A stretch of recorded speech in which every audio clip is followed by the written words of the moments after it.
Oi, all right, how's it going? I'm Grant, you're you. This is the Doodle Review coming through with a new album to give a spin, chat some fraff about and assign an arbitrary score to today. Today's edition, we're looking at the new Melvins record, Tarantula Heart. So Melvins are the definition of what I'd call a stalwart band. They've been doing this for 41 years at this point. This is their 27th studio album and they're pretty much always touring. Only as recently as like 2012, they broke a record for playing all 50 states across the US in just 51 days.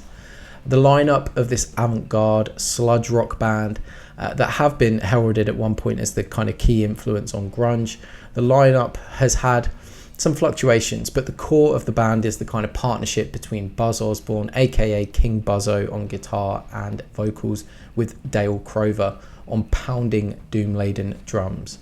The drums are in fact such a huge part of the noise that Melvins make that since about 2007 they've doubled down with two drummers, most notably partnering Crover with Cody Willis of fellow Sludge Brothers in Arms Big Business. Here on this record though, filling that role is Roy Mayorga. Interesting drummer because he's been with like Soulfly and Stone Sour and Ministry, and none of those are what I associate with Melvins, but hey ho.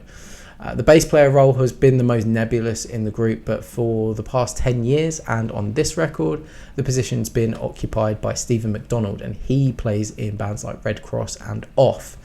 But there is an exception to that, because a few years ago the band changed things up in quite a unique way, where they basically invited Mike Lillard, the group's very, very first drummer, to rejoin behind the drum kit, while Dale Crover, who is ever the glue to this dynamic, moved over to bass. And that all happened on the 2021 record Working With God. That record was great. Like the revamped lineup kind of re-energized them by looking back on their earliest days. It had some top drawer classic Melvins riffs like Negative No-No and Hound, and that takes us up to where I left off with Melvins, because ultimately though I really enjoy this band, with so much material it's often hard to keep up, and sometimes it can be a little patchy. Like any band that records so prolifically, you get some real gems, and then you get some that are either just like really obtuse or just feel a bit filler. Tarantula Heart though is an album I'm really glad I hopped back on the Melvins train for. I think it's one of their great ones, and interestingly is great despite being a little different for these guys. And to the listener at first, the final product might not seem that unusual for a Melvins record. Sure, it only has 5 tracks, with the first one being a 20-minute long epic, but long songs are not so out there for this group.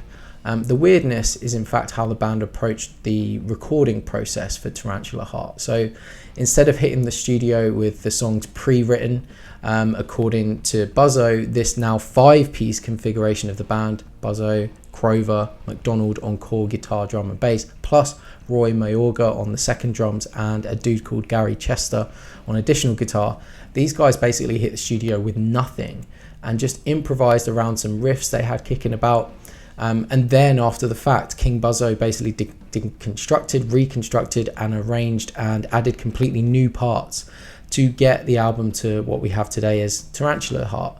The results are really cool. The album of course is anchored by that 19-minute opus of an opener, Pain Equals Funny, which may have one of the most catchy, upbeat and operatic guitar riffs in the entire Melvins catalogue as its central hook.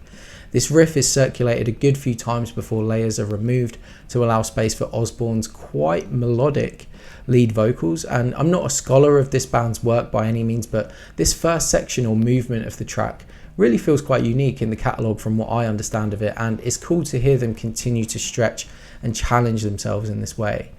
Of course, the triumphant, melodic, and even, I guess, is it major key aspect of this track doesn't last forever, and slowly around the 5-minute mark this mischievous kind of scale emerges that gradually guides us into a chuggy, sludgy new riff that feels overall a lot more familiar. This part has a solid groove that has you nodding your head and making the stank face. The next movement of the track is noisy and atmospheric, with lots of feedback and miscellaneous guitar noise that builds over the course of about another 5 minutes until gradually probably one of the most Melvins-y of Melvins riffs comes in. This part gets to have its day in the sun in the closing minutes of this epic piece before the chugs slowly devolve into a sound that eventually just sounds like pigs kind of grunting.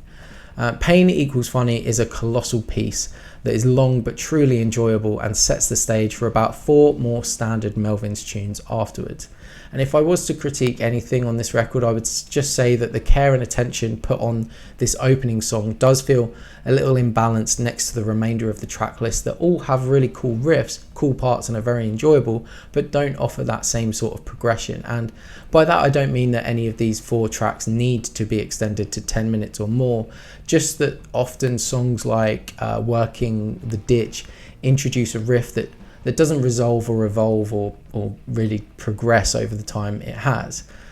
With that being said, I still think the rest of the album is cool nonetheless. The double drum setup is, as ever, the perfect touch for this sludge marathon, and you can sometimes get lost tracking the slight variations in the beats, the different fills firing off in each stereo channel. The riffs are entertaining on every track. She's Got Weird Arms has this delayed or maybe layered guitar riff that honestly sounds like descending into an evil kind of madness, while Smiler has one of the hardest guitar-based grooves on the whole record.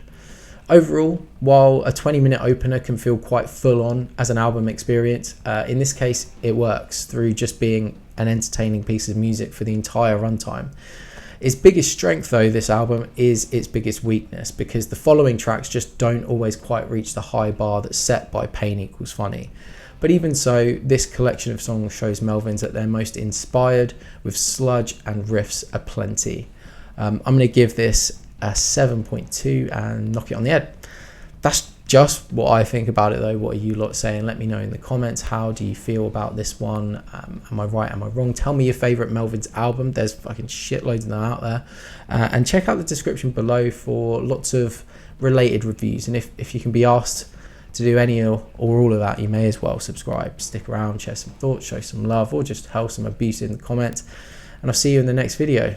Take care now. Cheers, mate. Bye. There you go.